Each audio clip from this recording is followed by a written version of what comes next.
Hey creators, welcome back to the club. The Black Creators Club is the go-to resource for Black movers and shakers in Hollywood, reactions to the latest pop culture tea, and our own entertainment pursuits.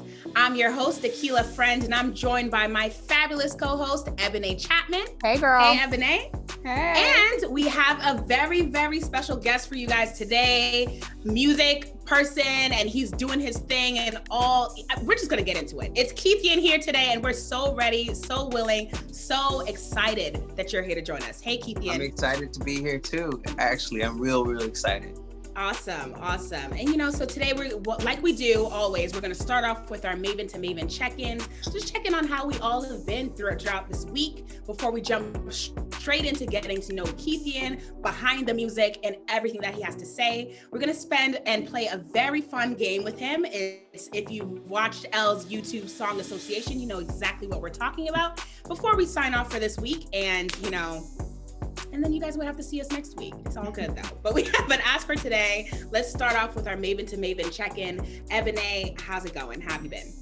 Girl, it's been a good week. So far, so good. Nothing, it just started. Last week was, it was a work day, it was busy. But you know what you guys have been watching this week, which I never watch. And I don't watch this show because I feel like it's so corny. But I'm watching it right now because I know someone who's on the show, right? The Bachelorette. Yes. Whoa. I never watched the show, but I know someone that I went to college with. Him and I aren't like super close or anything, but I know of him or who he is. We've been in the same room together. He's on the show. And so I was like, you know what? I'm going to just watch to see what the vibe is. And this is why I don't understand why the show has so much popularity. I really, really, really don't. I hate it. I won't say I hate it, but it's just not my vibe. It's all of these. First of all, she's 39, so like she's known as like the oldest bachelorette in like history of the Bachelorette, which I feel like is so much pressure, and I feel like that's so not fair to do to her. Every time they say that, it's kind of it's definitely it's like a dagger. Dig, it seems like yes. Yeah. and all the guys that they have on the show right now, it's only like episode 2. They're 26, 27. Yep. 30, 31. There's only like a handful of guys that are like 36 and above. And I'm like, either you guys are setting her up to fail, or maybe you're trying to like weed out all the ones that, she's not going to pick anyway. I don't know. I watched the show too. And if you watch, you already know she's basically gung-ho on one guy, Dale. Who's your friend who's on the show now, or college friend? Right. His name is Damar Jackson. Damar. Is that the one who's now he was the one that was like, don't speak for me. You don't speak for me. Oh, no, he wasn't I don't want to claim him. No, he was one, like in the first episode, they gave him like, it was during the rose ceremony, and they gave him a whole like interview session where he was like, I didn't get a chance to really see her or to really talk to her. Yes. Like, and I'm nervous. And then they like build it all the way up. And then of course he gets a rose, right? So, but I'm just like, it is so corny. And all the guys are like having this like macho fest, and everyone's like, I gotta take her out, and I'm trying to protect her. I'm like, you don't even know her. Chill out. You're just trying to protect her from what? Like, you don't even know this man. You don't even know who she is. Like, I'm really trying to protect Claire. I'm really here for her. I was like, your intentions are terrible too. So stop playing. Yeah. Especially the latest episode where one guy couldn't even answer what he likes about her. It was crazy. I mean, I enjoy The Bachelor, The Bachelorette, so I'm definitely Bachelor Nation. And Keithian, I know you don't watch this. I don't get a chance to see this. No, right. Not at all. Like, you're really not missing out, but once you're in on it, it's hard to just let go. It's kind of like a 90-Day Fiance, but just more televised. I hear the talk. I know it's addicting, and just listening to what everybody say about it. Right. No, it's crazy. I'm just trying to hold in there just to see this person that I know. So I'm just trying to like see what he's doing on the show, how his vibe is. I mean, he's 26, she's 38 or 39. Anyway, totally different vibe. That's one thing. And then I went to on Saturday, I went to my coworker, had a little birthday celebration. I went to go celebrate her. She had a lot of her friends there. There was a couple cuties, but then there was also this one guy that was just like all over the place. And I don't know if this is his personality or if he was just drunk, but he was like in every girl's face. Like he was on one girl, Tatiana, then he was like on somebody else and he was all in her face. And like, they looked like they were making out at some point. And then he wanted to come over here and talk about like, oh, well, can I get your number and let me walk to your car and kiss you on your hand? And I was like, it's COVID. Back it up. But that's why he was there. He's been inside for too long. Yeah, it feels like that sometimes though. Like seriously, it feels that way. I can relate. Right, exactly. He ready was to ready to basically. Oh my God. Akilah, girl, how was your week? How was your I mean, it was pretty chill. I'm still catching up on Girlfriends on Netflix. So I've been what now season I'm on are you season on? 6. Season 6 officially. So I'm making progress. I'm like working and watching it. It's been really fun so far. Still love the show. It's amazing. And the other big thing is I had brunch on Saturday, and it was one of those brunch days that just became an entire day. It's one of those things where, like you go to brunch, you said, I'm going to probably do a bottomless brunch. Bottomless brunch means the rest of your day is effed. Like the rest of your day, you're just right. Exactly. It goes, you could think of it downhill. You could think of it as uphill depending on how you want to view the day, but it definitely was right. Exactly. A little bit on outhill. It was fun though. I went to this place called Post and Beam, which I've been only one other time. It's near, I don't even know the neighborhood. I think it's either Santa Monica, Culver City, right in between the two. Whatever, but it was a lot of fun. A lot of people, the service it took probably an hour and a half to get some eggs and hash browns, but it gave us an opportunity to drink more of the bottomless, which I think that was their motive. And then afterwards I was feeling very friendly. I was like, you know what, let's continue this. Everyone come to my place. So it became a thing where, afterwards it was just great to just have people over. And again, thinking of like living with roommates versus not living with roommates, it wasn't something where I had to like, oh, is it okay if I bring someone over, this and that? It was like, no, it's my place, it's my keys, like it's my music, and we're gonna make it happen. And so Akilah's on her newfound independence. She just moved into like her brand new apartment, and so she's loving the vibe right now. That's exactly it. But it was a good weekend overall. That was kind of the highlight of the week too. What about you, Keithian? What you've been up to? I was laying low this weekend. I enjoyed it too. I needed to lay low. I was like, I've been busy for a little bit, just trying to get my head all crazy. And then this weekend I was like, you know what? I'm just gonna lay low. So then I started laying low, and then I started just doing things that I need to do around like the house, and then I ended up at the beach, and I started working on some Christmas music. Yeah, it was really interesting. A friend sent me a Christmas record, just a traditional Christmas record, and I was like, yeah, weird. But then I listened to it, and I just was like, okay, this feels good. Okay, let me try to put my own spin on it.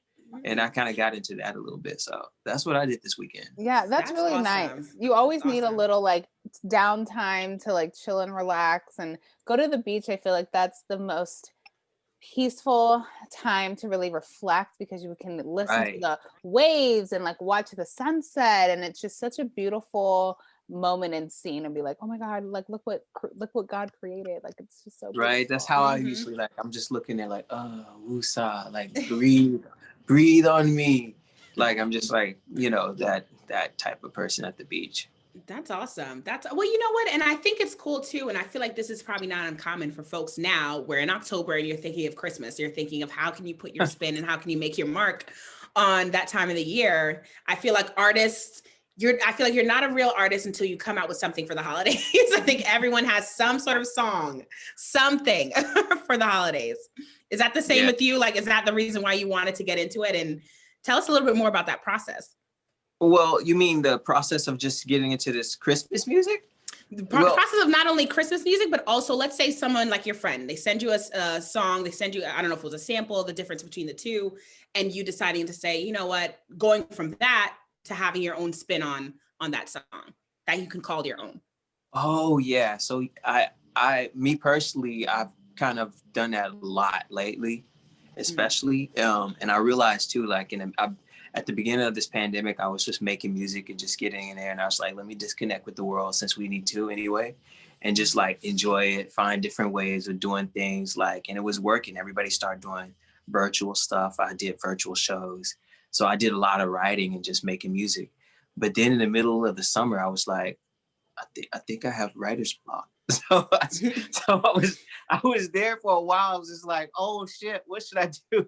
Right. So most recently, like, it's gotten back to me, and I just started just feeling really good about it. So yeah, when friends start sending me stuff, I've just been jumping on it immediately. Like yesterday, a friend sent something. I play sax. Yesterday, friend sent me something, and I was like, let me surprise him by just putting some sax. Usually people send me stuff, I'll listen to it, and I'll like, just like, whatever. I'll just get to it whenever. But I was just like, let me try it right now. So that's what's going on with me. That's how I felt. Awesome. That's awesome. That's awesome. Well, I mean, let's deep dive into your background, you within music, your journey really as an artist. Can you give us the rundown from the very beginning? Like, what got you started in music? Oh, Lord. Let me cross my legs. No, it's a story. It's a good one. Yes. No, I started, my family is into music. So I started with that. It was real natural and everything for me. I picked up the saxophone. My grandfather taught me how to play. And then I went to school, as I was in school, like grade school, 6th grade or so, like I continued playing, and I learned, you know, the lesson way to play or whatever. And I just kept on. So then like I joined a boy group. We did that. We got a deal. We moved on with that. That didn't work out. What was the boys' name? What was the group? The group's name was In Tune. It was In Tune. Yeah. So we did that, and then that happened. And after that, I went to school. I just didn't know. I was just like, whatever. I did music. That was good. It was kind of always just within me. You know what I'm saying? Right. Like, then I went to school, and I tried to just kind of take a break. And the next thing you know, it like it just started calling me. I started working around, and then started producing for other artists and writing things. And then I got another deal. And yeah, most recently I've been independent for the last 3 or 4 years, where I've just been doing my own thing, and it's really way more rewarding than being like 6 years into a label. You know what I'm saying? So yeah, can you break that down for us? Actually, yeah, I was just gonna say that. I was just gonna say exactly that, Keithian. We're always on the same page, girl. I was gonna say, like, I know that you're an independent artist now, but before you were, signed to a label. And I think when you think of an artist, or when you think of someone who wants to start music, the first thing is that they want to be signed to a label, right? Like that's right. You're like, oh my God, I'm so excited. I need, whatever records company to like get me, Tell us the benefits, the pros and cons of being signed to a label. Is that something even now, like in 2020, that artists need to be concerned about? Or is that something that they can kind of like, is that a day of the past where they can kind of like really hone in on their own thing? So, I know that's 2 different questions, but. I got you. No, so yeah, you're right. That feeling at first is there.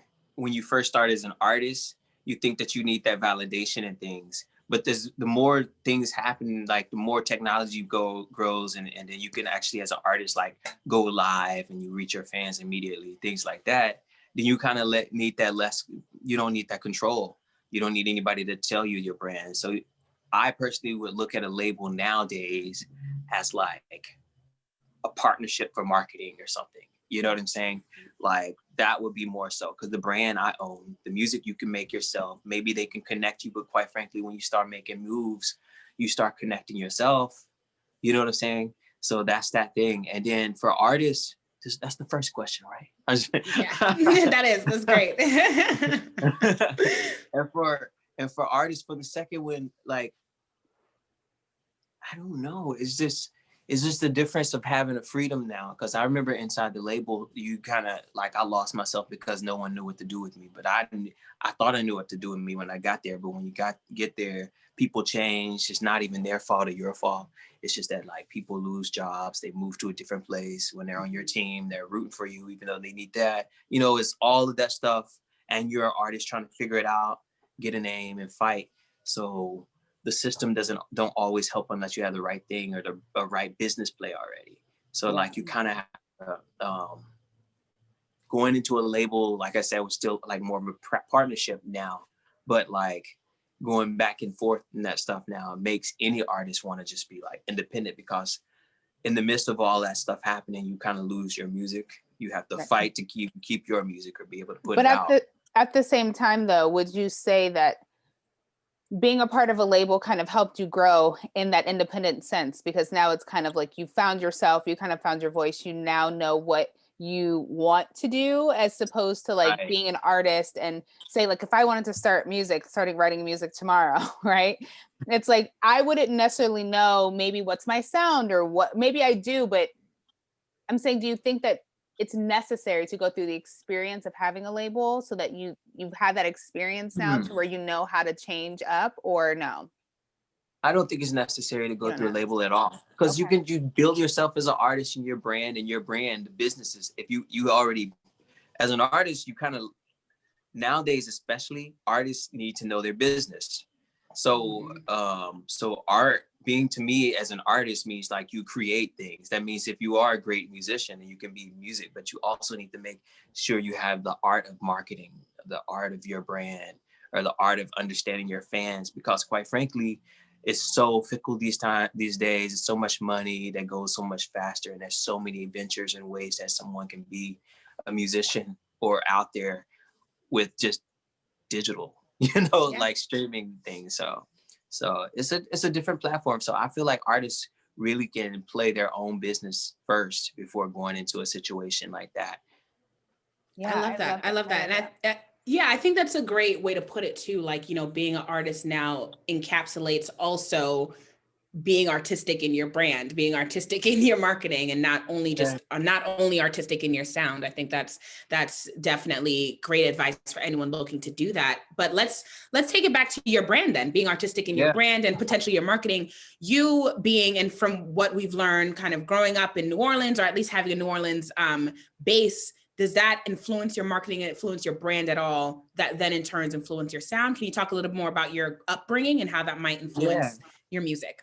Yeah, so I grew up back and forth from Louisiana and East Texas, New Orleans, Louisiana, East Texas, Northern Louisiana, Monroe, Bastrop, Longview, Texas is where I grew up. All like this thick, and it does. But the thing about me is like also like a lot of artists like myself also feel like you don't really belong where you are.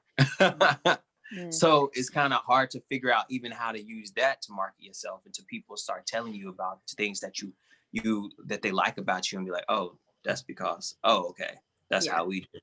You know what I'm saying? So the realization in itself for that as an artist and things like that, I realized most recently, like, to understand my brand and my marketing, it's just to listen to my fans. Like, that's the most important things, because even though you're going through stuff in your life and you want to put your art out and stuff like that, when you put the art out, it's for people. Otherwise, you can I have a whole bunch of songs people will never hear, just because like it's for me, my art. You know what I'm saying? So like when you put it out, you kind of want you want to hear what people like from you. So I think the best way of an artist taking advantage of figuring out their own marketing is just listening to their fans and what they want from you. Totally. Yeah. Totally. I think that is totally true. Like, you definitely need to listen to your fans. In fact, like Pop Smoke, right? And they came up with that whole like cover art for his album, and all his fans went crazy, and they were like, we hate this. He would hate this. Like, go back to the drawing board. We don't care if you're Virgil from Louis Vuitton, like, fix it. Like, this look crazy. You know what I'm saying? And I think to have people, how does it feel to have people that really ride hard for you, that are, depending on you to put music out, and they want to hear from you? Like, do you feel like that pressure on you? Are you excited to have a message to say and to give it to the people? Yes, that feels so good. That's so liberating. It feels good to be supported. Like, as an artist, you kind of go through a lot of roller coasters, obviously, you know what I'm saying? A lot of rejection, still daily rejection. But so just to have people that validate what you do and help you, it gives you support and inspiration. And I'm just like mostly inspired by those that give that. So man, it just feels good. And I feel like that's what keep most artists alive, like being public and keeping their music out there. Totally. Yeah, so then how would you describe your sound then, if it was up to you? Like, what would you say your sound is? And perhaps the fans have validated that in a sense, but would love to hear from you what your words are. My sound, I see, I said this once and now the fans like that. Or people just hit me up and say things. But like, truth is that like, I call my music gumbo music. Like literally because it has a little bit of Spanish, it has Latin flavors, island, jazz. I'm a jazz musician first, pop, R&B, hip hop. Like, I just love music. You know what I'm saying? So like, you just think about cooking a gumbo. You know, you put all the shit, you don't know what you end up in there. So that's what I call it. And I think that's great. It has like your music does have like that Latin flavor. And I know that you're Cuban, right? So would you describe yourself as like, you know, it's like Afro-Latina or Latino? Latinx. Latinx. There you go. I like he's like in a box of his own, okay, and I love that. Like it's not gumbo. There it is, gumbo. We're everything. And I know that you were saying and mentioning before that the label just kind of didn't know how to put you in a box, because I feel like labels are all about boxes, right? Like either you're pop, you're hip hop, you're this, you're that. And so they were like, where are we putting you? You're all over the place. We don't know what to do with you. How do you feel though? Because Latin music right now is high key, like one of the top genres right now. We have Bad Bunny, J Balvin, like all of them. How do you feel like either you compare to them, or how do you feel about the fact that like they were able to market them, but like you have that same kind of like flavor, but like they weren't able to make that connection for you? Well, I didn't really grow up like them. So there's a very clear thing, you know, I'm Louisiana, so we're not like, you know, Puerto Rican, right? It's very different. It's totally different, totally different. So for me, it's actually makes me a little bit more insecure. I have a few Spanish records in Spanish that I'm actually put it out just because I did play it for some people. They went crazy, but like it makes me a little more insecure in general, just because there are big.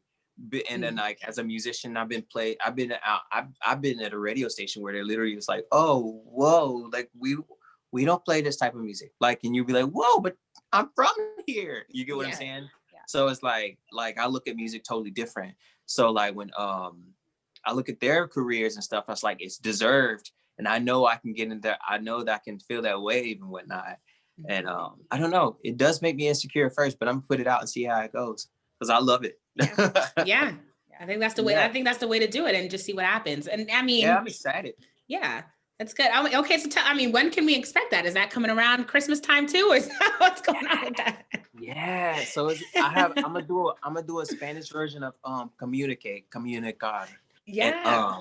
And I put that out. I don't know. I don't know when I'm putting it out. Christmas has its own thing, man. So I might put that at the top of the year or something, like right at the top, so we can. Nice.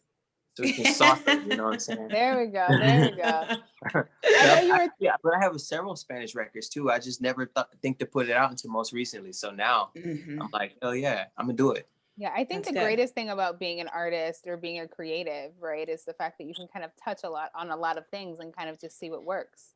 And I feel like, you know, putting out your Spanish records is one of those things where you're like, well, I don't know how it's gonna go, but maybe people will really like it, and that could be like your niche, your thing, the thing that you're like breakout. You know, you just never know. You never know. Truly never know. Yeah, you're right. I'm gonna do it though. Yeah, I mean, I'm here for the confidence. Get it done. It is done. It's just a date. It's just a date right here for me now. It's like, when does it fit into this schedule? Right. Love it. You know what? There's something else that you've been very public about that we definitely appreciate you for, is just your experience with Virgin Records, right? You know, can you talk a little bit more kind of on the back end of this? You know, now you have the energy, you have the charisma to say, I'm going to put my music out there, and there it is, it's done. But when you're with your label and that didn't work out, can you just give the details, you know, what happened, and any advice that you have for folks who may have already gotten into a label, maybe experiencing the same things, and how to make it through? All right, so I got into that deal and whatnot. It was kind of one of those things that just happened. You know, think about it. You just kind of did it, right? And then when you get into it, like I said, there was so many things that are changing and whatnot. But me personally, was like torn to pieces, quite frankly. So like it's a roller coaster, like any like artists, we go through that, but like it was a major roller coaster. So as a artist, man, you like I got into drugs, you know, like you know, I was around crazy people and crazy stuff that happened, just trying to I don't know, just find out what it was that, you know what I'm saying? Yeah. Like, cause you kind of feel trapped. I'm doing things that I like I love making music. So producing for other artists after so long being in there and you don't really get your sound, they kind of just be like, yo, you should songwrite for somebody, or you should produce for this. Let's put you in this writing cap. And you feel obligated to do it because, you know, nothing's really happening with your career there. And you want the money, you're trying to go to a publishing. Well, I was in, publishing deals and things like that. And you get all this other stuff. So it's kind of like a lot of temptation, a lot of pressure. Even though you're songwriting or doing stuff that you love, it's still not exactly what you love. Yeah. And you lose yourself. So I dealt with that. And when you lose yourself, it takes some time to get back, especially as an artist. You know what I'm saying? So you kind of figure out how to humble yourself and just kind of like move into it. Mm-hmm. And that's what it just happened, man. And then you kind of gain your confidence. You start putting stuff out, trying different things. People start coming back. Like, you know what I'm saying? It's just like a literally roller coaster. Right. And that makes so much sense. And I feel like we hear that story so often, you know, that you're not alone in your story and in your journey. You know, not at all. There's so many artists and so many people that have that same experience, because it is the pressure. You do want the money. You want the fat. You want it all. Everything that they give you, this dream that they sell you when they're giving you the contract, it's like, that's what you want. So you're feeling like, well, if I want it, I mean, this person has it. So that means that they do what I have to do now to get there. Like, okay, let's figure it out. And I feel like you do kind of get lost in the sauce sometimes, because you're all over the place. And then you're like, wait, I came here to like record a record.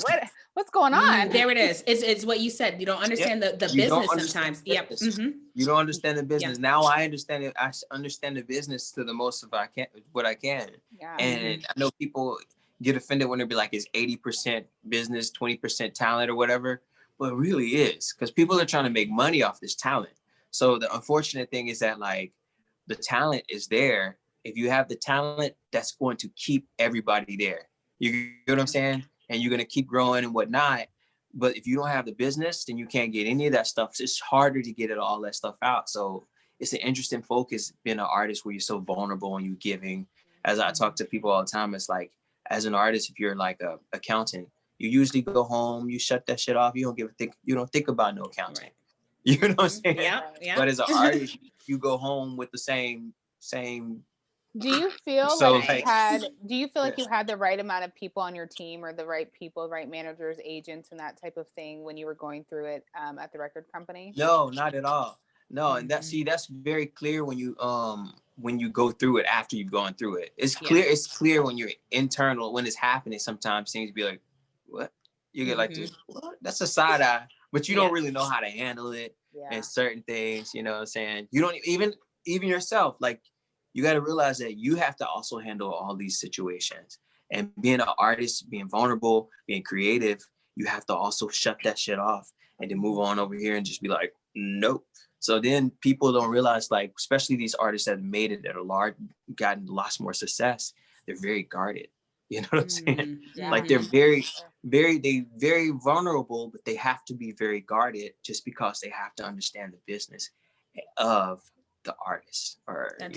That's true. And I think at times, you know, when you're first there, you're probably just happy to be in the room. So it's okay to write. It's okay to produce, because you're thinking, at least I'm in the room where creation is happening. And this is going to keep me relevant in some capacity. So I think, there's a lot of good points about knowing the business, about knowing who you're surrounding yourself with. But sometimes you don't truly know until things happen, you know?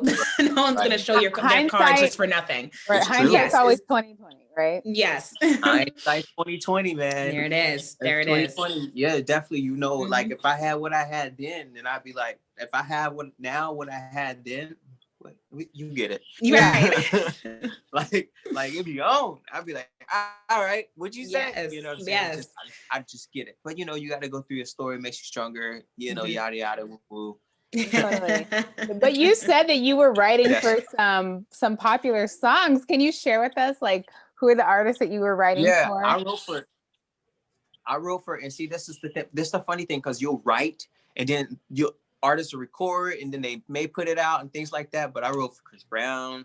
I worked with the Underdogs, like after they had did all this stuff, and I was pretty young there. I worked with Jennifer Hudson. There's an artist from Chicago that I don't get a chance to name his name anymore, but they took my tracks. Like we know that. Yeah, just like, and then on the Kehlani, just all kinds of things here and there. It's funny, Ray Jag random, but like it's funny because like sometimes people pass songs around, so they'll take bits and pieces from here, and then you end up like somebody's telling you like, "Whoa, you got on that?" It's like, "Yo, I didn't even try to." You know what I'm saying? So, and that's kind of like what happens after the work start happening so long and whatnot, and then you just, it just start flourishing somehow. So that's so amazing. You have writer's credit on all these songs with all these artists. Yeah. Amazing. Casual. That was a slight flex. That's amazing.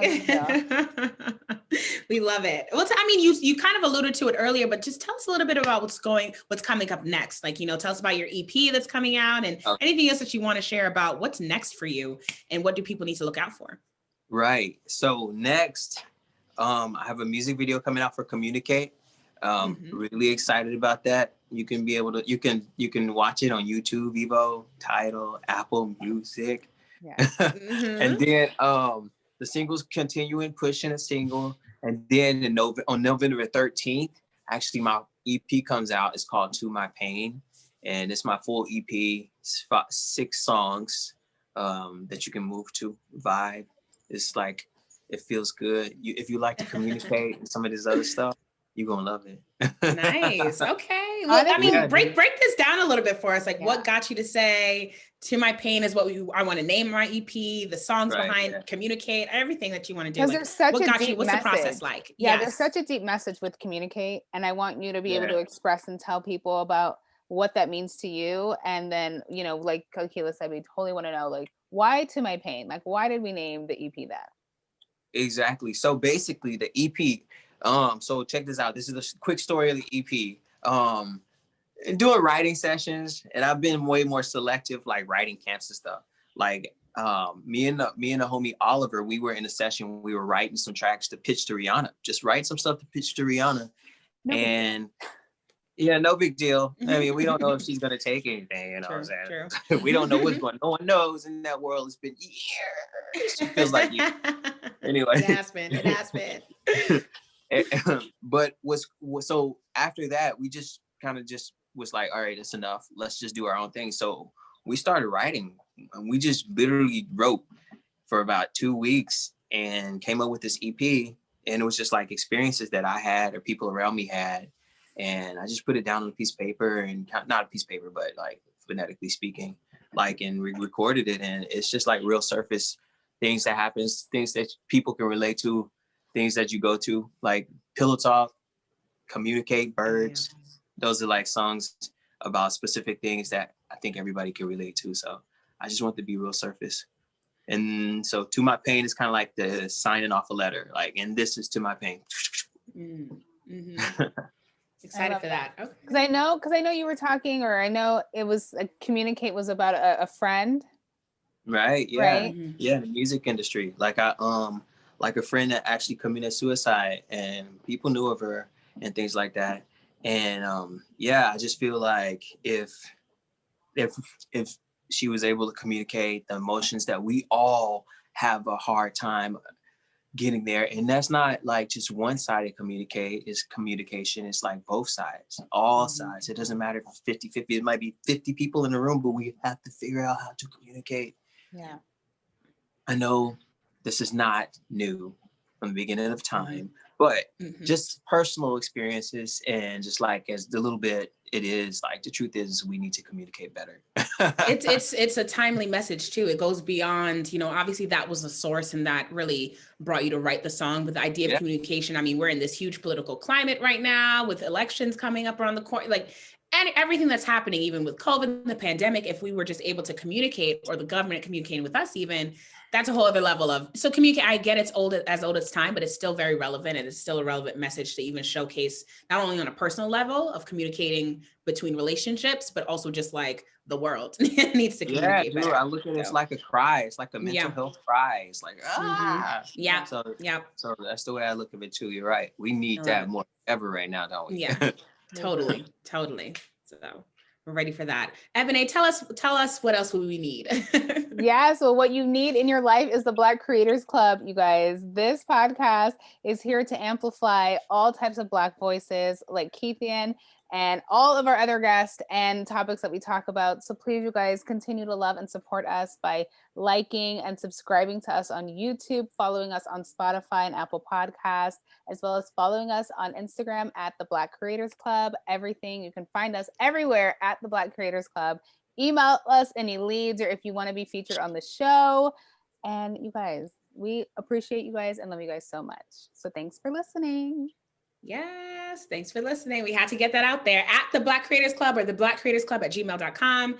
You know the drill. Keithian, you're here because, we know we discussed this. And so it's possible. It's possible to get on the show. It's possible. Yes.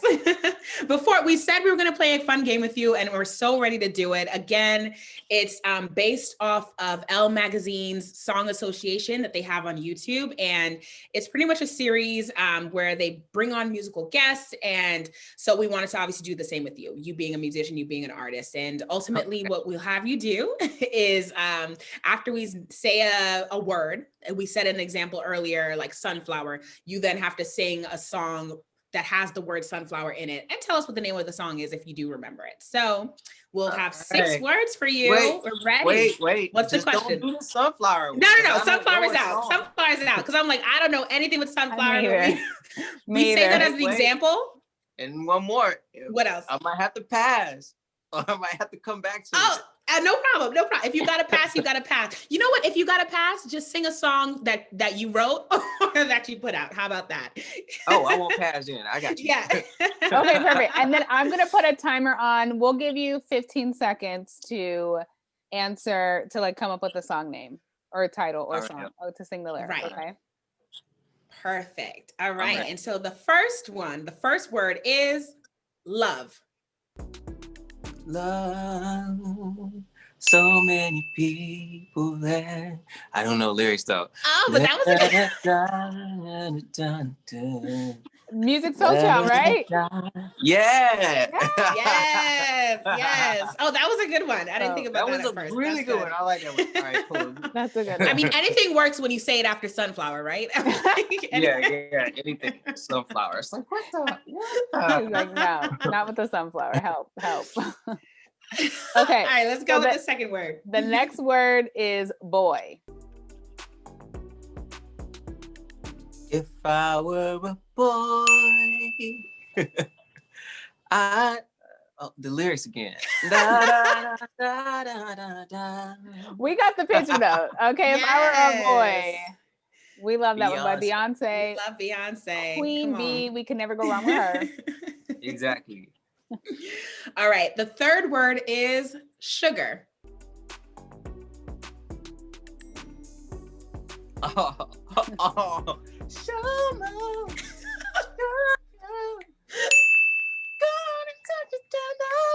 I really don't know lyrics. Yes.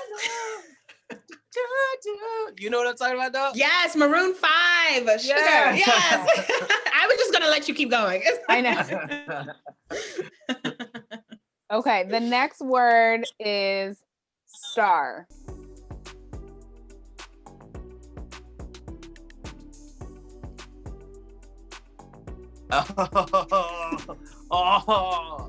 Okay. You must be my lucky star. When you shine on me, wherever you are. Yeah. Do y'all know that one? I don't know, but I'm here for the sound. I know y'all know. See, that's funny. I was just going to it. I was like, yes. It sounds like starlight. Oh. So it's something 80s. It's like 80s. It's definitely 80s. Is it? That's not Prince, is it? It can't be Prince. No, it's not quite Prince. It's almost Prince, though. It's Madonna. Madonna. Okay. Take it as back. Y'all. Yes. Yes. Back. You got us. You got us. All right. Lucky star. It's a good one. Okay. Next word, Akilah. What's the next one, boo? The next word is morning.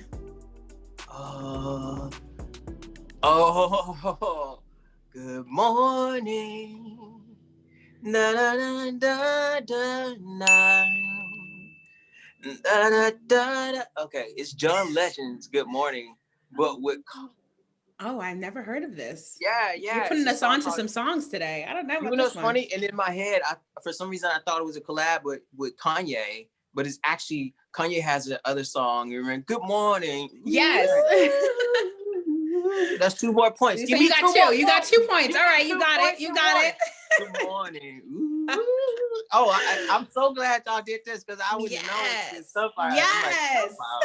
He was like, this has to be lame. They don't know what they're talking about. The last one now. The last one. I'm sure you got it. The last word is pillow. Pillow talk with you. I'm falling for you. Now what can I do? See you let me have that pillow talk with you. I'm caught up on you. I'm lost and confused. You don't want me, so tell me where the story begins. Oh no, and tell me where we start, where we end. Oh no, see pillow talk with you. I'm coming for you, cause it's lost in the proof. Now you owe me. All right, so I knew the lyrics to that one. Yes, I knew you knew that one. We just wanted a private show, really. We were like, put pillow in there. You got me. I had to let y'all know I knew that lyric. Yes.